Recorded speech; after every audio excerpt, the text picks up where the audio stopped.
नमस्कार, KP news के special programme KP stories में आप सभी का स्वागत है।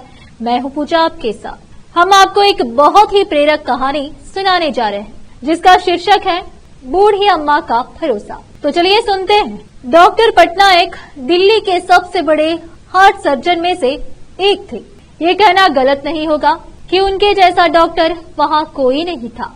काम में सबसे अनुभवी और जमीनी स्तर से जुड़े हुए वो बहुत ही विनम्र इंसान थे। एक बार डॉक्टर्स के बड़े समूह को अपने अनुभव उनके साथ बांटने के लिए उन्हें आमंत्रित किया गया। डॉक्टर पटनायक 2 वर्षों से अमेरिका में अपनी सेवाएं दे रहे थे और जब पता चला कि उन्हें दिल्ली जाकर डॉक्टर्स के एक बड़े ग्रुप को संबोधित करना है और इस ग्रुप को बताना है गांव के लोगों को हॉस्पिटल से कैसे जोड़ सकते हैं और गांव में हॉस्पिटल का निर्माण कर मुफ्त में अपनी सेवाएं जन जन तक कैसे पहुंचा सकते हैं। उन्हें जब इस बात का भी पता चला कि दिल्ली से कुछ दूर एक गांव में डॉक्टर्स की मीटिंग रखी गई है, तब वे बहुत खुश हुए क्योंकि डॉक्टर पटनायक दिल्ली के अलावा कई गांव में अपनी अपनी मुफ्त सेवाएं दे चुके थे और उन्हें गांव के लोग बहुत मानते थे। उन्होंने अपनी फ्लाइट टिकट बुक की, अपना सामान पैक किया और अगले ही दिन दिल्ली के लिए रवाना हो गए। देर शाम को उनकी फ्लाइट लैंड हुई। मौसम ने अपना रुख बदला हुआ था। आसमान से 1-2 बूंद टपकती पानी कब छोटे छोटे ओले में बदल गए पता ही नहीं चला। मौसम बहुत ज्यादा खराब था। दिल्ली से एक जूनियर डॉक्टर शर्मा और उनका ड्राइवर मोहन उन्हें लेने के लिए एयरपोर्ट पर उपस्थित थे। अगली सुबह एक छोटे से गांव में डॉक्टर पटनायक को संबोधित करना था, इसीलिए उन्हें उसी रात ही उस गांव के लिए निकलना था। कुछ ही देर इंतजार करने के बाद भी मौसम की स्थिति वैसी ही थी।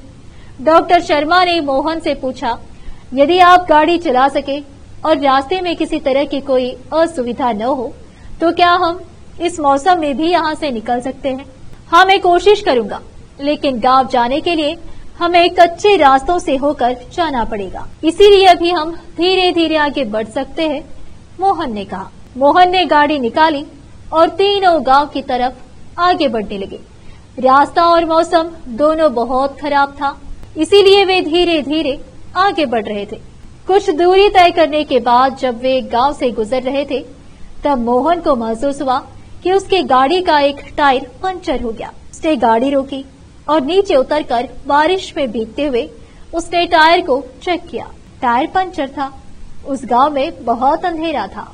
मौसम खराब होने के कारण वहां बिजली नहीं थी, लेकिन मोहन ने देखा कि पास ही के एक घर से रोशनी आ रही थी। मोहन ने डॉक्टर पटनायक और डॉक्टर शर्मा से कहा कि सर, गाड़ी का टायर पंचर है और टायर बदलने में समय लग सकता है, इसीलिए गाड़ी से उतरकर हमें पास के घर में अभी कुछ समय रुकना होगा, क्योंकि ऐसे बारिश में टायर बदलना भी संभव नहीं होगा। दोनों डॉक्टर्स गाड़ी से नीचे उतरे और पास के ही घर की तरफ जहां से रोशनी आ रही थी आगे बढ़ने लगे। उन्होंने घर का दरवाजा खटखटाया, लेकिन अंदर से किसी भी तरह की कोई प्रतिक्रिया नहीं हुई।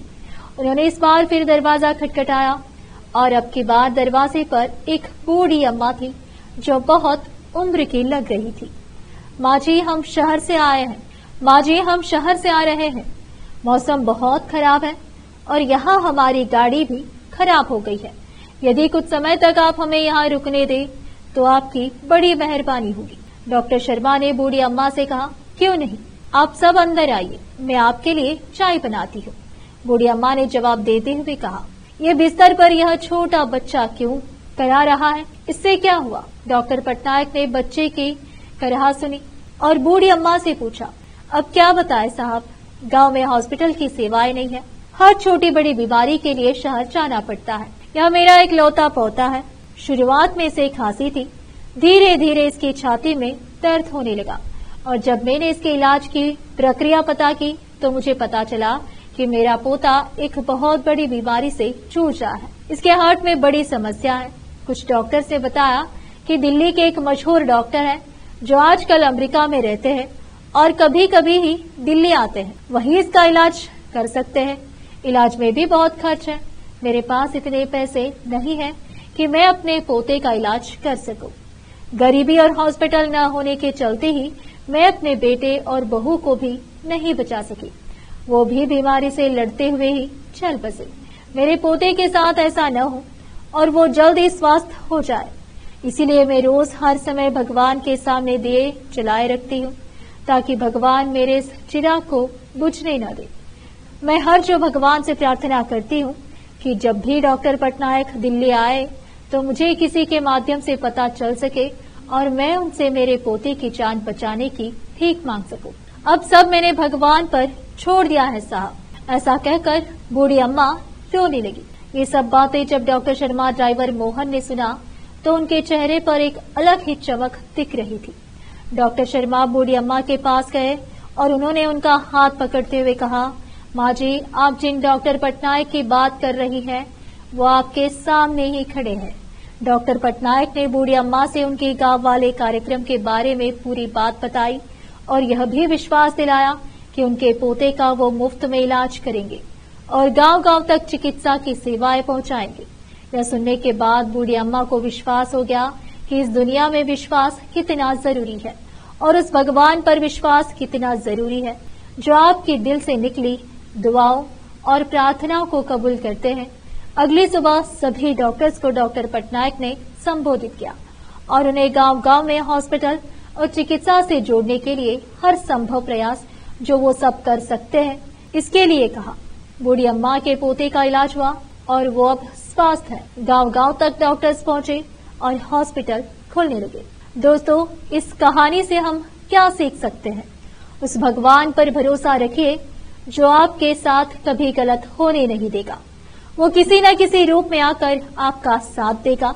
अपनी हिम्मत को टूटने मत दीजिए। केपी न्यूज के स्पेशल प्रोग्राम केपी स्टोरीज में इस वक्त के लिए इतना ही। एक और कहानी लेकर आपके सामने हाजिर होंगे। तब तक के लिए मुझे आज्ञा दें। धन्यवाद।